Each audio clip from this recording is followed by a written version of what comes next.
Can you imagine being married and being bored completely out of your mind? Tony and Ruth dated throughout the end years of university and throughout their first few jobs. They had promised that they would marry each other. And you know what? For the most part, their relationship was great. It was stable. They loved each other. Their families got along. Everything was going well. So one day, Tony proposed and got married to Ruth. Now, married life started off well until Tony, in search for greener pastures and a better life, got an opportunity to go to the United States of America. Now, you see, unfortunately, that would mean a long distance marriage for Tony and Ruth. But, they loved each other, they had faith in their union and knew it was going to work. So Tony headed over to America and started working. He started with a lot of odd jobs, odds and ends. And you know what? The American dream. Little by little, after a bit of time, he was able to get documentation, a long-term visa, eventually a green card.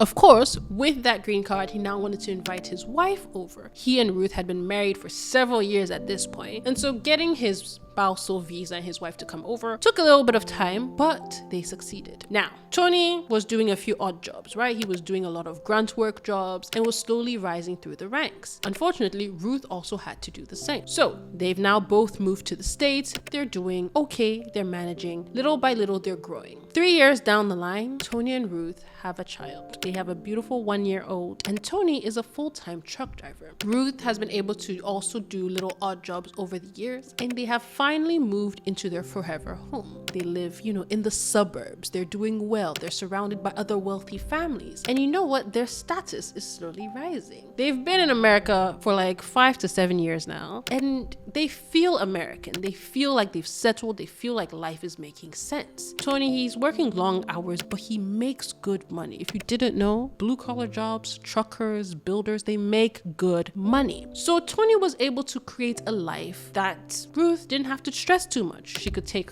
their son to daycare or school, and for the most part, she was kind of just home all day. Now, in this new town and suburb that they were living in, they had neighbors. And Ruth, being home very, very often, took to meeting her neighbors, getting to know them, talking to them. The two neighbors on her right and left were both divorced women with their own set of kids. And you know what? They seemed to lounge at home a lot. So Ruth would spend time with them. She would go over to their houses, chit chat, hang with the kids, bring her own child over, just have a merry good time. And they too would take her shopping, go for food, have some drinks. They literally were living their best lives. And the more they hung out, the more they talked. Now, these neighbors were definitely more wealthy than Ruth and Tony. They were living the socialite life. They had outings, they had dates, they had dinners, they had events, literally the best life. And they would tell Ruth that, marriage life is not all it's cracked up to be. And that resonated with Ruth because though her marriage was fine, it was a little stale. It was boring. Tony would get up and go for long hours. He would drive and sometimes he wouldn't text or call back immediately. He would be gone sometimes for days. He would come back. But when he was back, he was present. It just wasn't exciting. Nothing was happening. They weren't laddie-dying off on multiple vacations. They weren't having hot, passionate shreks in odd places. They weren't doing things on the beach and going across the country. They had a regular life, and they had a toddler who also liked to interrupt and mommy this and daddy this. So Ruth was like, you know what? These ladies seem to be having a much better life. And they encouraged it. They said, you know what? We have ex-husbands, and our ex-husbands do a lot for us.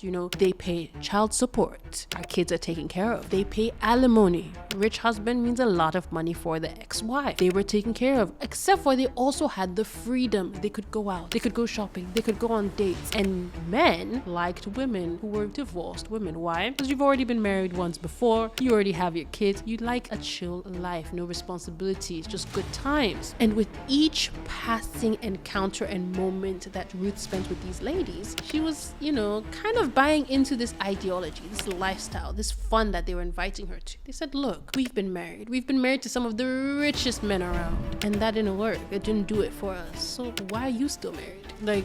You could have all these perks and more. We even know, those groups, those sectors of gentlemen that like to meet women who are of distinction. You could be like us. And the more they spoke, the more Ruth listened. Now, you see, there wasn't actually anything wrong with her marriage. So Ruth couldn't just exit. She couldn't leave. She couldn't divorce her husband. He's not done anything wrong. So with the encouragement of these ladies, Ruth started to essentially try to fail at being a wife. She would talk very disrespectfully. She would leave things lying around. She would be forgetful over certain things. And in hopes that Tony would be fed up and divorce her and leave her alone. But you see, Tony's a good man. Tony was like, oh, my wife is struggling. She's forgetting a few things. Let me help. Let me be more present. Let me help for us to be on the same page. So they would have discussions. He would try to cut back on hours. He would try to be more involved. Hold up. Wait, subscribe to our YouTube channel.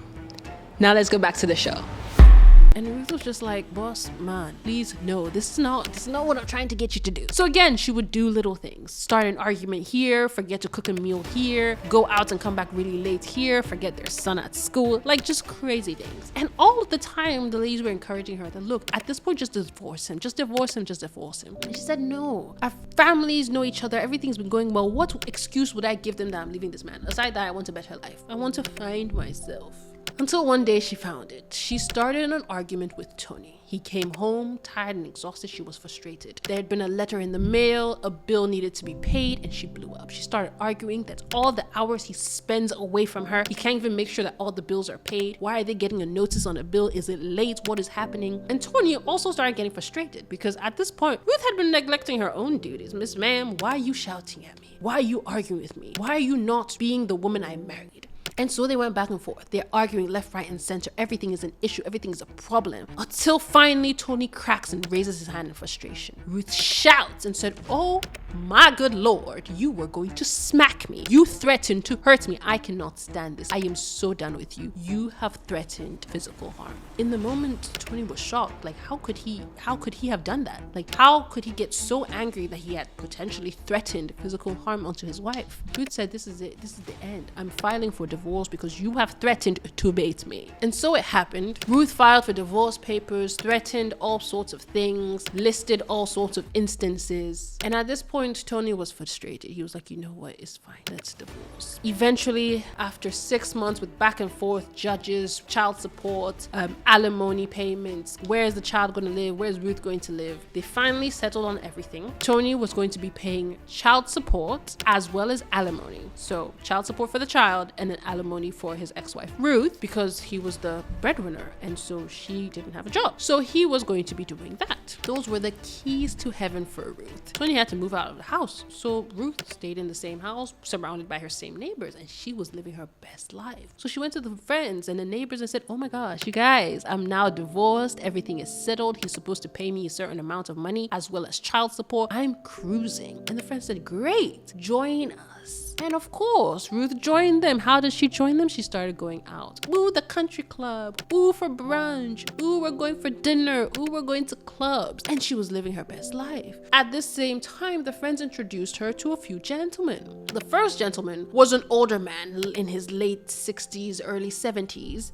And he invited her for dinner and then took her back to his place. And then the devil's tangle. Things happened. And he was like, oh, thank you for your time. Here's a little cash envelope.